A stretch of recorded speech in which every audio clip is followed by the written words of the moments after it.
अस्सलाम वालेकुम dear students, ये continue mechanics math 409 lecture number 6। आज का टॉपिक है ट्रेस। इसको शुरू करने से पहले रिकॉल कर लें कि आपने लीनियर अलजेब्रे में ट्रेस के बारे में क्या पढ़ा था। आपने उसमें पढ़ा था कि ट्रेस होती है स्क्वायर मैट्रिक्स की, ऐसी मैट्रिक्स जिसके number of columns equal to number of rows होती हैं। और ट्रेस क्या था? Sum of the diagonal entries. इतना रिकॉल हो गया है तो यहाँ पे भी वही है। इन शॉर्ट यही है कि एक टेंसर होगा कार्टेशियन टेंसर ऑफ ऑर्डर 2, उसको हम मैट्रिक्स फॉर्म में लिखेंगे और डायगोनल एंट्रीज का सम करेंगे। यही ट्रेस होगी, ट्रेस ऑफ द टेंसर यही होगी। टॉपिक तो मैंने कवर कर दिया, अब यहां से ही पढ़ लेते हैं। यहाँ पे कह रहा है trace of a tensor T, और यहाँ पे देख लें टी के नीचे टिल्ड है, ये एक स्केलर होगा denoted by trace of T. अब इसकी एग्जांपल देखते हैं, ये हम समझेंगे स्केलर कैसे होगा, आगे जाके समझेंगे। एग्जांपल देखते हैं। कहता है सपोज करें डाइएड। डाइएड क्या था? मैंने कहा था दो वेक्टर्स का टेंसर प्रोडक्ट। वो कहता है and summing up the diagonal terms of the matrix form. इसकी जो मैट्रिक्स फॉर्म है यही बनती है ना। आपने कहा था जो इसके कंपोनेंट्स आते हैं वो यू आई वीजे, ये तो प्रूव भी किया था आपने। कंपोनेंट्स का फार्मूला आपने निकाला था, वो आपने प्रूव भी किया था। लेकिन बहरहाल यहाँ पे ये है कि इसकी जो मैट्रिक्स फॉर्म यही बनती है ना। First row first column, first row second column, first row third column, second row first column, second row second column, second row third column, third row first column, third row second column, third row third column. और वो कहता है जो died है यानी कि you tensor we है, वो कहता है summing up the diagonal terms of the matrix form. ये जो आपके पास मैट्रिक्स फॉर्म है इसकी डायगोनल टर्म्स को सम कर दें। और सेकंड ऑर्डर टेंसर क्यों है? कि हर कंपोनेंट के दो इंडिसेस हैं। अब यहाँ पे देख लें, वो कहता है इसकी ट्रेस किसके बराबर है? ये जो आपके पास मैट्रिक्स फॉर्म थी इसमें जो डायगोनल एंट्रीज है उनको सम करते हैं। ये है जी डायगोनल एंट्रीज। अगर डायगोनल एंट्रीज दिमाग से निकल गई तो पहली चीज कि इंडिसेस सेम होते हैं। और ज्यादा इंपॉर्टेंट चीज, ये पहली एंट्री देखें, ये अगर फर्स्ट रो में है तो फर्स्ट कॉलम में भी है। ये आपके पास अगर सेकंड रो में है तो सेकंड कॉलम में भी है। ये आपके पास अगर थर्ड रो में है तो थर्ड कॉलम में भी है, इसलिए इंडिसेस सेम है। इन तीनों को ऐड कर दें। ये आपने ऐड कर दिया u1 v1 plus u2 v2 plus u3 v3। लेकिन मजे की बात है ये तो डॉट प्रोडक्ट का फॉर्मूला है। ये तो डॉट प्रोडक्ट है u और v का। और बजाय कि इस तरह लिखें, हम इसको लिखें ui vi। यही आप पढ़ते आ रहे हैं ना कि जब इंडिसेस रिपीट हो जाए तो समेशन होती है over the range of the index. लेकिन मोस्ट इंपॉर्टेंट थिंग, जब ट्रेस एक्ट करती है टेंसर प्रोडक्ट पे तो उसको कन्वर्ट कर देती है डॉट प्रोडक्ट में। फिर सुन लें, जब ट्रेस एक्ट करती है टेंसर प्रोडक्ट पे तो उसको कन्वर्ट करती है डॉट प्रोडक्ट में।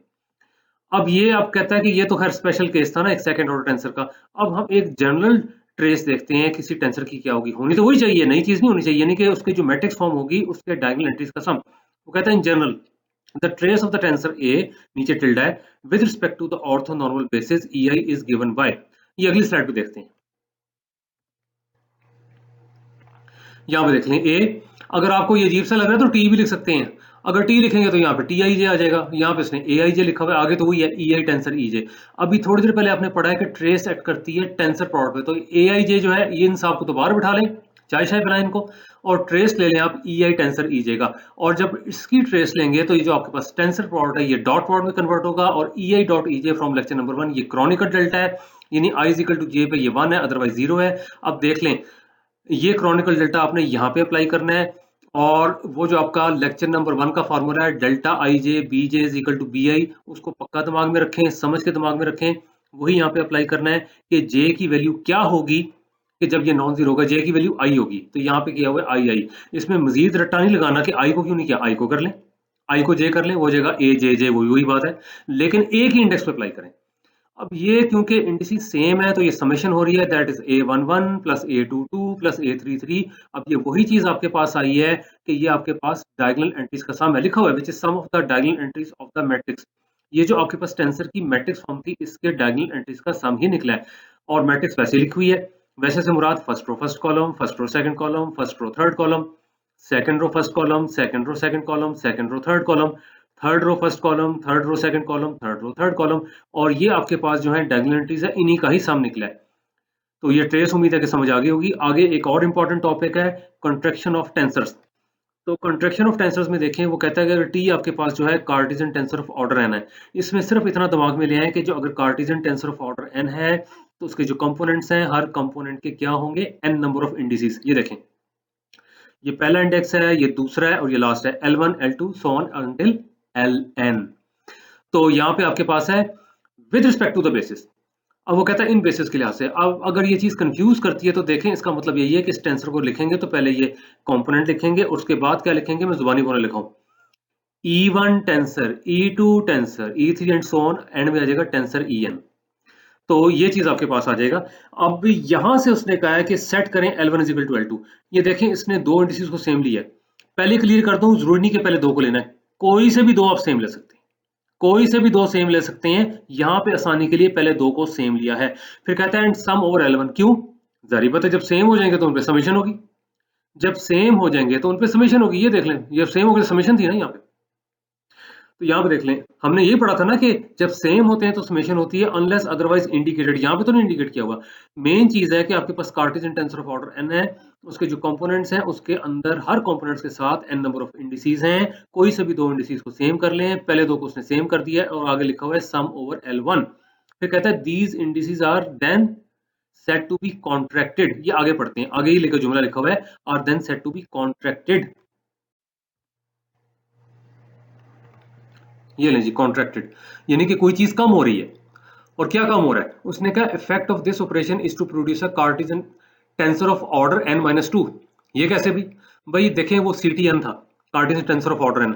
हर कंपोनेंट के n नंबर ऑफ इंडिसेस थे, और वो सारे के सारे इंडिसेस जो थे, ध्यान से सुने, वो सारे के सारे इंडिसेस L1 L2 और एंड में आपके पास आ रहा था Ln। सिर्फ कंपोनेंट की बात कर रहा हूँ, बेसिस की नहीं, कंपोनेंट की बात कर रहा हूँ। वो सारे n नंबर ऑफ इंडिसेस आपके पास थे फ्री इंडिसेस। ध्यान से सुने, फ्री इंडिसेस। लेकिन दो आपने सेम कर दिए थे तो दो बन गए थे उसमें डमी इंडेक्स, और जो ऑर्डर आता है वो नंबर ऑफ फ्री इंडिसेस से आता है, वो n-2 थे। और वो वही बात कर रहा है and the effect of this operation is to produce a Cartesian tensor of order n-2। आइए एग्जांपल करते हैं, उससे मजीद क्लियर हो जाएगा। ये कहता है Tij हैं, ये कंपोनेंट्स हैं कार्टेशियन टेंसर ऑफ ऑर्डर 2 के, ये तो आपको पता है। Under transformation of basis they change according to, इसका तो आपने प्रूफ भी कर लिया ना इसका प्रूफ। अब वो कहता है कॉन्ट्रैक्शन ऑफ आई एंड जे। अब ये देखें, पीछे थ्योरी में हमेशा कहता हूं अंडरस्टैंड करें। कॉन्ट्रैक्शन का मतलब है दोनों को सेम कर दें। जे को भी उसने आई कर दिया है, अगर यहाँ पे जे को आई करेंगे तो फिर यहाँ पे भी जे को आई करना पड़ेगा। अब देख लें, जब यहाँ पे जे को आई करेंगे तो ये हो गया। अब ये देख लें, यहाँ पे भी आई है, यहाँ पे भी आई है, और दोनों क्यूज हैं। और हमने क्या फार्मूला पढ़ा था कि ये क्रॉनिकल डेल्टा बन जाता है। अगर ये आपके दिमाग से इस वक्त निकल गया है, अगर ये आपके दिमाग से ये निकल गया है कि ये कहाँ पढ़ा था आपने ये चीज, तो ये मैं बता दूं, ये आपका lecture number 4A slide 2, 4A की बात कर रहा हूं, वैसे लेक्चर 4 ही है। लेक्चर नंबर 4A स्लाइड 2, वहां पे आपने इसका प्रूफ तक किया था कि दो क्यूज आपस में हिट हो रहे हैं, या जो आपके पास ऑर्थोगोनल मैट्रिक्स कह लें, ऑर्थोगोनल टेंसर कह लें, वो उसकी जो दो मतलब है कि एंट्रीज आपस में हिट हो रही हैं, दो कंपोनेंट्स आपस में हिट हो रहे हैं। तो यहाँ पे देख लें, उसमें कहा था कि अगर आपके पास पहला पहला इंडेक्स सेम है या दूसरा दूसरा, क्रॉनिकल डेल्टा बनता है। अब क्रॉनिकल डेल्टा बन गया है, अब वो वाली बात आ जाएगी। कौन सी वाली बात आ जाएगी? क्यू की क्या वैल्यू होगी कि ये क्रॉनिकल डेल्टा जो है आपके पास non zero, q is equal to p होगा। इस क्यू को पी कर दें, बेशक पी कर दें या आई कर दें, फर्क नहीं पड़ता। अब जरा ध्यान से देखें, यहां से आप स्टार्ट हुए थे टी आई आई डैश और पहुंच गया टी आई आई। ये चीज वो है, कहता है कि which gives the trace of the Cartesian tensor of order 2। ध्यान रखें, ये चीज क्या है? ये है T11 plus T22 plus T33। और ये वाली क्या है? ये है T11 dash plus T22 dash plus T33 dash. लेकिन ये देख लें, ये ट्रेस जो है एक कोऑर्डिनेट सिस्टम में है, ये ट्रेस जो है दूसरे कोऑर्डिनेट सिस्टम में है, और दोनों सेम भी आ रही हैं, सेम आ रही है ना। अब देखें, मैं बताना क्या चाह रहा हूं, बताना ये चाह रहे हैं कि which gives trace of Cartesian tensor of order 2 and is a scalar Cartesian tensor of order 0। कैसे हो गया भाई स्केलर? कैसे हो गया स्केलर? इसलिए हो गया कि अब ये दोनों इंडिसेस जो आपके पास हैं, ये डमी इंडेक्स हैं। ये था आपके पास component Cartesian tensor of order 2 का, क्योंकि ये दोनों थे फ्री इंडिसेस। जब आपने सेम कर दिया, जे को आई कर दिया, तो ये बन गया आपके पास डमी इंडिसेस। और आपके पास जो ऑर्डर आता है वो नंबर ऑफ, फिर सुन लें, जो आपके पास ऑर्डर आता है, जो कंपोनेंट्स के अंदर इंडिसेस होते हैं उसमें नंबर ऑफ फ्री इंडिसेस देखते हैं, इसमें तो है ही कोई नहीं, ये दोनों तो डमी इंडिसेस हैं। तो ये है जी कार्टेशियन टेंसर ऑफ ऑर्डर 0, यानी कि ये स्केलर है, ये स्केलर है। और वो हमने एक बात की थी, ये देखें लिखा हुआ है, recall that the scalar has the same value in all coordinate systems. ये हमने बात की थी, ये कहाँ बात की थी? Lecture 4B slide 1। Lecture 4B slide 1 मैंने कहा था मैं आपको प्रूफ करवाऊंगा कि स्केलर जो होता है उसका कोई कंपोनेंट नहीं होता, वो खुद ही अपना कंपोनेंट होता है, उसकी वैल्यू सेम रहती है in all the coordinate systems. ये प्रूफ है इसका, ये भी एग्जांपल से है, ये जनरल प्रूफ नहीं है। लेकिन देख लें, ट्रेस आपके पास स्केलर है। क्यों स्केलर है? क्योंकि ये देख लें, अगर आप कहते हैं इसका कंपोनेंट है, ये कंपोनेंट तो नहीं है उसका, उसका कंपोनेंट तो होता भी नहीं है। लेकिन यहाँ पे देख लें, अगर उसके हम कहते हैं नहीं जी उसका कंपोनेंट है, कोई अड़ जाता है, तो फिर देख लें वो कहेंगे जी फिर अगर कंपोनेंट है तो ये आपके पास है कार्टेशियन टेंसर ऑफ ऑर्डर 0, इसलिए कि ये जो कंपोनेंट है इसके जो इंडिसेस हैं सारे के सारे क्या हैं, डमी इंडिसेस हैं, इन पे समेशन हो रही है। जो आपके पास ऑर्डर आता है वो आता है नंबर ऑफ फ्री इंडिसेस, वो तो है ही कोई नहीं, इसलिए कार्टेशियन टेंसर ऑफ ऑर्डर 0 है, ये स्केलर है और स्केलर की वैल्यू चेंज नहीं होती। एक कोऑर्डिनेट सिस्टम में जो आ रही है वही दूसरे कोऑर्डिनेट सिस्टम में आ रही है। ठीक हो गया जी, आगे चलते हैं।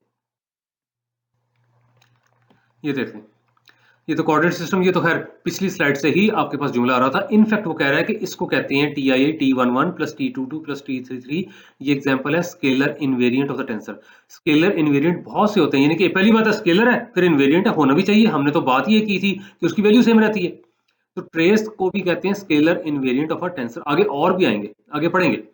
अब जो मैंने जुबानी बात की थी यहां से देख लें, वो कहता है कि ये वाले हैं components of the Cartesian tensor of order 2 कंगी, तो पता है तो एक और चीज देख लें इसमें, जो पहले पता है लेकिन समझनी बार बार जरूरी है, रिकॉल करनी बार बार जरूरी है। आई जो यहाँ पे फ्री इंडिसेस हैं और नंबर ऑफ फ्री इंडिसेस 2 है, इसलिए हमने कहा था ये कंपोनेंट बनता है कार्टेशियन टेंसर ऑफ ऑर्डर 2 का। लेकिन ये जो आपके पास है ये कंपोनेंट है कार्टेशियन टेंसर ऑफ ऑर्डर 0। हालांकि बात कहेंगे सर पहले आपके कंपोनेंट को नहीं होता, चले हम उसी तरह ले रहे हैं। कंपोनेंट है, अगर वो कंपोनेंट वो खुद ही है अपना, एक तरह से वो आप कहेंगे ये और कंफ्यूज कर रहा है। यहाँ पे देख लें, खुद ही से मुराद यही है कि उसकी वैल्यू चेंज नहीं हो रही। अब तो असली बात पे आ गया ना मैं, उसकी वैल्यू चेंज नहीं होती। ये कहता है components of the Cartesian tensor of order 0, हालांकि उसकी सेंस नहीं बनती, लेकिन समझाने के लिए लिखा हुआ है, इसलिए कहा हुआ है components of Cartesian tensor of order 0 कि यहाँ पे देख लें जो इंडिसेस आपके पास आ रहे हैं ये डमी इंडिसेस हैं। There are no free indices, only dummy index is there, जो कि आई साहब है। ठीक है, इस तरह इसको देख लें, ये ज्यादा क्लियर करेगा। अब बज़ाहिर लगता है कि ये आपके पास जो है components of the Cartesian tensor of order 4 हैं, लेकिन नहीं है, इसलिए कि यहाँ पे देख लें के और के रिपीट हो रहा है। ये दो इंडिसेस जो आपके पास आ रहे हैं ये डमी इंडिसेस हैं, इन पे समेशन है। आई और जे हैं फ्री इंडिसेस, सिर्फ दो फ्री इंडिसेस हैं, इसलिए ये कंपोनेंट्स है कार्टेशियन टेंसर ऑफ ऑर्डर 2 के, बिल्कुल इसी तरह ये वाला है। यहाँ भी आप देख लें आई और जे दो इंडिसेस थे, नंबर ऑफ फ्री इंडिसेस 2 थे।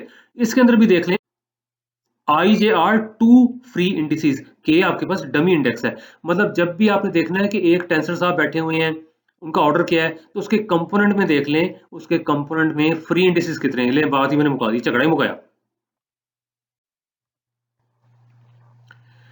ये लें जी, डिटर्मिनेंट भी आपने पहले पढ़ा हुआ है, इसमें भी सिंपल ये करना है, अगर आपने टेंसर का डिटर्मिनेंट निकालना है तो उसकी जो मैट्रिक्स फॉर्म होगी उसका डिटर्मिनेंट निकालें। ले टॉपिक खत्म हो गया, लेकिन पढ़ लेते हैं ऊपर से। वो कहता है जो डिटर्मिनेंट होता है of a tensor yields a scalar, ये भी स्केलर है, इसका मतलब ये भी इनवेरिएंट होगा, आगे जाके करेंगे इसको। कहता है it is defined by the determinant of the matrix. ये देख लें, मैंने यही कहा था कि जब भी आपने टेंसर को मैट्रिक्स फॉर्म में लिखना है ब्रैकेट लगाएं, of the components of the tensor. जारी बात है मैट्रिक्स जो होती है उसके कंपोनेंट्स की होती है, ये वाली है। देख लें डिटर्मिनेंट ऑफ दिस मैट्रिक्स कह लें, डिटर्मिनेंट ऑफ दिस कह लें, या डिटर्मिनेंट, ये एक ही नोटेशन है, ये भी यूज होती है, हम ये यूज करेंगे। जब भी ये यूज करेंगे इसका मतलब है कि डिटर्मिनेंट असल में उसकी मैट्रिक्स फॉर्म का है। ये मैट्रिक्स है, यानी कि ये जब डिटर्मिनेंट लगाते हैं तो आपको पता है ना कि या डिटर्मिनेंट लिखते हैं तो स्ट्रेट लाइंस होती हैं, अदरवाइज आप मैट्रिक्स लिखते हैं तो यहाँ पे आपके पास ब्रैकेट वाली सिचुएशन होती है। लेकिन जब आप डिटर्मिनेंट ऑफ द मैट्रिक्स कह रहे हैं तो फिर वो ये आगे आपको सारा पता है कि ऐसे लिखते हैं, ये 1 1 है, ये 1 2 है, ये 1 3 है। इसका क्या मतलब है, first row first column, first row second column, first row third column, इस तरह ये 2 1 2 2 2 3 3 1 3 2 3 3। तो देखिए अब अगली स्लाइड पे क्या है, वो ये तो एंजॉय कर रहा है क्या? लो जी, तो सारी उछल रही हैं। अच्छा, असाइनमेंट नंबर 2 आ रही है, अरे अब आप कहेंगे लो जी ये एंजॉयमेंट वाली बात है। ये मैं बात बता दूं, जो कौमें काम करने को एंजॉय करती हैं तरक्की वही करती हैं। मैंने बहुत बड़ी बात कर दी है, जो कौमें काम करने को एंजॉय करती हैं ना तरक्की वही करती हैं। आराम तो चाहिए ही होता है, लेकिन ये नहीं कि वेले हो गए या छुट्टियां मिल गई तो काम करना छोड़ दें। तरक्की करनी है तो काम तो करना पड़ेगा और फिर ही हम कर सकेंगे। हुर्रे! ये जी असाइनमेंट नंबर 2। अब इस क्वेश्चन को देखें, ये क्वेश्चन मैंने असाइनमेंट नंबर 1 में भी दिया था और मैंने कहा था इसको मान के चलें, उसको वेरीफाई करें। मान को चलने से मुराद ये था कि आई जे को 1 2 3 लें वगैरह वगैरह वगैरह। इधर मैंने कहा है कि अब प्रूव करें इसको, तब नहीं कर सकते थे, अब कैसे प्रूव करना है। ये फार्मूला देखें, मैंने हिंट दिया हुआ, ये फार्मूला आपको पता है ना, यू क्रॉस वी का जो आपने निकाला था एप्सिलॉन आई जे के यू आई बी जे ई के, और डिटर्मिनेंट की फॉर्म में भी आपने पढ़ा हुआ है, ये होता है इसी के बराबर है, इसको बेशक डब्ल्यू कह लें। अब वो कहता है now think how to use this hint. मैं अब यहाँ पे नहीं बता रहा इसको, मैं चाहता हूँ थोड़ा आप सोचें, ठीक है जी, वरना तो मैं अवेलेबल हूँ। और ये वाला जो फॉर्मूला था ये तो आपने इसी कोर्स में ही ड्राइव किया था, लेक्चर नंबर 1 स्लाइड 9। इसको यूज करके देखना है, मतलब है कि इसको लिखें इसके बराबर, ये ध्यान से सुनें, हिंट तो हुई है ना, इसको इसके बराबर फिर देखें कि ये फॉर्म फिर ये कैसे बनती है, क्या करें ये बन जाए, सोचना पड़ेगा। क्वेश्चन 2, वो कहता है ये कार्टेशियन टेंसर ऑफ ऑर्डर 2 है जिसका आपको पता है। अब वो कहता है अगर वो किसी वेक्टर पे हिट करता है और अगला वेक्टर v आ जाता है, तो वो कहता है कि जो v का ith कंपोनेंट है इसके बराबर है। ये आपने प्रूव करना है। यहाँ पे देख लें j और j पे समेशन है, i रह जाता है। ये प्रूव करना है। कैसे करना है सोचिएगा। फिर वो कहता है a और b जो है आपके पास टेंसर्स हैं या कार्टेशियन टेंसर ऑफ ऑर्डर 2 है, अगर दोनों को मल्टीप्लाई करें उनका ij कंपोनेंट क्या होगा, ये प्रूव करना है। ये देखें, ये मैंने इसलिए क्वेश्चन दिया है कि एक तो आपका लीनियर अलजेब्रा वो भी रिकॉल हो जाए और आपको नजर आ जाए जो हम जुबानी बातें करते रहे हैं। कुछ मैंने समझाया भी था क्लास में। वो कहता है कंसिडर करें वेक्टर स्पेस में जिसमें सारे के सारे टेंसर्स हैं ऑर्डर 2 के। एक चीज वो कहता है उसके बेसिस निकालें, डायमेंशन निकालें। ये देख लें डायमेंशन मैंने पहले आपको बताई हुई है कि 9 है। फिर बेसिस निकालें। फिर वो कहता है मैट्रिक्स रिप्रेजेंटेशन करें ऑल बेसिस वेक्टर्स की, और फिर बताएं कि जो कार्टेशियन टेंसर ऑफ ऑर्डर 2 है वो मैट्रिक्स नोटेशन में इनका लीनियर कॉम्बिनेशन बनेगा। टोटली ये 100% क्वेश्चन लीनियर अलजेब्रे का है। नीचे देखें, वो कहता है आपने डेफिनेशन देखनी है अपनी बुक से पेज 11 पे, वो है जी यूनिट टेंसर की या आइडेंटिटी टेंसर की। उसने यूनिट भी लिखा हुआ है आइडेंटिटी टेंसर। फिर प्रूव करना है कि ये आइडेंटिटी टेंसर है। इससे पहले रिकॉल कर लीजिएगा कि आइडेंटिटी मैट्रिक्स क्या थी। आइडेंटिटी मैट्रिक्स ऐसी मैट्रिक्स थी जिसके डायगोनल्स में 1 आते थे, बाकी सारे 0 थे। किसी मैट्रिक्स से आप मल्टीप्लाई करते थे तो दूसरी मैट्रिक्स में चेंज नहीं आती थी। यानी कि अगर आई आइडेंटिटी मैट्रिक्स है तो I times A is equal to A. ये थोड़ा बहुत मैंने बता दिया है। ये देखिएगा, ये क्वेश्चंस को बहुत ध्यान से कीजिएगा, सीरियसली आगे मैंने यूज करने हैं। ये देखें डिटर्मिनेंट आपने पढ़ लिया है, लेकिन ये नहीं पढ़ा था कि इसकी इंडेक्स फॉर्म में ये मतलब है कि शक्ल निकलेगी या इंडेक्स नोटेशन में ये शक्ल निकलेगी। ट्रिपल समेशन है, यहाँ पे देख लें आई पे भी है, यहाँ पे देखें जे पे भी है, के पे भी है। ये प्रूव करना है आपने। अच्छा, फिर यहाँ पे देख लें, वो कहता है show that symmetry and anti symmetry of the components of the Cartesian tensor of order 2 are independent of the choice of the orthonormal basis. कहेंगे सर ये क्या टफ से टफ होता जा रहा है। देखिए आपने ट्रेस को प्रूव किया है इसी लेक्चर में कि वो इंडिपेंडेंट होता है of the choice of the orthonormal basis. किया था ना T i i dash is equal to T i i. ये उसी तरह की चीज है। तो अब ये है कि सिमेट्री क्या चीज है। सिमेट्री अगर एक टेंसर सिमेट्रिक है तो आप कह सकते हैं T i j is equal to T j i, यानी कि रोज और कॉलम्स इंटरचेंज करने से फर्क नहीं पड़ता। तो फिर प्रूव क्या करना है भाई, आपने प्रूव करना है कि यही प्रॉपर्टी अगर किसी दूसरे कोऑर्डिनेट सिस्टम में चले जाए वहां भी आपकी क्या होगी, सेटिस्फाई होगी। एंटी सिमेट्रिक क्या है, उसमें आप करेंगे T i j is equal to minus T j i. इसको भी ऐसे प्रूव करना होगा। तो मैं बस थोड़ा सा बता रहा हूँ सिमेट्री के एंटी सिमेट्री, में सॉल्यूशन नहीं दे रहा यहाँ पे, ठीक है। तो जो तो स्टूडेंट डायरेक्ट मुझसे पढ़ रहे हैं उनके पास तो मौजूद है, लेकिन मैं यही रिक्वेस्ट करूंगा पहले खुद ट्राई करें फिर वहां से देखिएगा। ये देखें, ये अच्छा क्वेश्चन है, अच्छे से मुराद के यहाँ पे आपको बड़ा क्लियर हो जाएगा। ये वाले क्लियर है कि कार्टेशियन टेंसर ऑफ ऑर्डर 2 के कंपोनेंट्स हैं, ये वाले क्लियर है कि कार्टेशियन टेंसर ऑफ ऑर्डर 3 के कंपोनेंट्स हैं, क्योंकि यहाँ भी दोनों फ्री इंडिसेस हैं, यहाँ 3 फ्री इंडिसेस हैं। लेकिन अब इसको जरा गौर से देखें, यहाँ पे इसने पी और पी यहाँ पे देख लें, ये जो चीज है आपके पास पी और पी, इस पे समेशन है। आई जे के जो है ये आपके पास फ्री इंडिसेस हैं। इसको प्रूव करना है कि ये जो आर आई जे के साहब हैं जो इन दोनों को मल्टीप्लाई करके आ रहे हैं, ये कंपोनेंट्स हैं कार्टेशियन टेंसर ऑफ ऑर्डर 3 के। सिमिलरली ये कंपोनेंट है कार्टेशियन टेंसर ऑफ ऑर्डर 1, क्योंकि एक ही फ्री इंडेक्स है, क्योंकि पी और पी, क्यू और क्यू डमी इंडिसेस है। ये आपने प्रूव करना है। देखिएगा कैसे प्रूव होता है, सोचिएगा, ट्राई कीजिएगा। मसला हो तो सोल्यूशन देखिएगा, वरना मैं हाजिर हूं, मुझसे पूछिएगा। ये क्लास में हो गया था, और क्योंकि सारे बच्चे क्लास में नहीं आ रहे, जरा देख लें। उसने कहा कार्टेशियन टेंसर ऑफ ऑर्डर 2 है और इस तरह का कि जिस मर्जी वेक्टर से मल्टीप्लाई करें जीरो आ रहा है। कहता है फॉर ऑल द वेक्टर्स, जिस मर्जी वेक्टर से मल्टीप्लाई करें कि जीरो आ रहा है, तो प्रूव करें कि टेंसर जीरो है। ये जो आपके पास टेंसर है जीरो है। और जीरो टेंसर क्या होता है, जीरो टेंसर होता है जिसके सारे कंपोनेंट जीरो। देखो ये भी ना कॉन्सेप्ट है, ये रटा नहीं है। टेंसर को लिखते हैं T i J e I tensor E j. E I tensor E J zero नहीं हो सकता, वो बेसिस है, बेसिस कभी जीरो नहीं होता। ये लीनियर अलजेब्रा से आ रहा है। कंपोनेंट सारे जीरो होंगे तब होगा। तो देखें, इसमें आपने एक फार्मूला किया था, यानी कि अगर कार्टेशियन टेंसर ऑफ ऑर्डर 2 है तो उसके कंपोनेंट्स निकालने का फार्मूला क्या है, वो था e i dot tensor operating on e j, e i dot tensor T multiplying with e j. आप कहेंगे ये क्या मैं बोले जा रहा हूं, ये देख लीजिएगा लेक्चर 5 स्लाइड 5, लेक्चर 5 स्लाइड 5। उस फॉर्मूले से आपने ये, क्योंकि वो डायरेक्ट फॉर्मूला है T i j is equal to e i dot T tensor operating on e j, वहां से करना है। और कैसे करना है बता दूं, आए चलो सुन लो, की याद करोगे, सुन लो। जब वो कह रहा है कि हर वेक्टर से मल्टीप्लाई करें तो जीरो आ रहा है, तो भाई फिर जब टी को ई जे से मल्टीप्लाई करेंगे तब भी तो जीरो आएगा।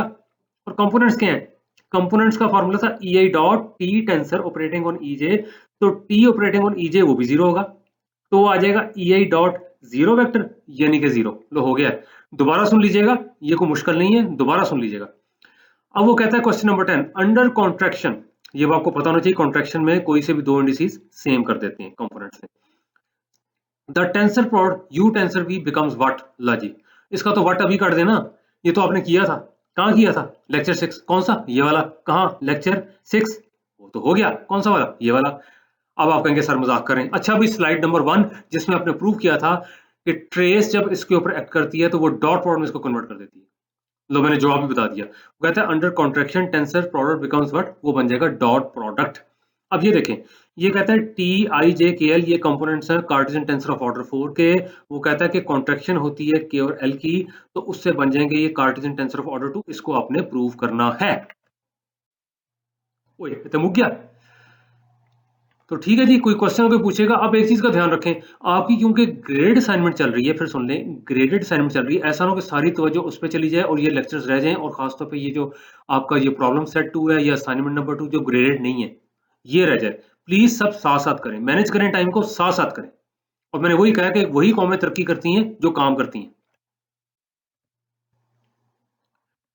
तो ले जी, मेरी तरफ से तो हैप्पी एंडिंग है, और ये आपका लेक्चर खत्म हो गया 6। और इंशाल्लाह मुलाकात होगी लेक्चर नंबर 7 में। अल्लाह हाफिज।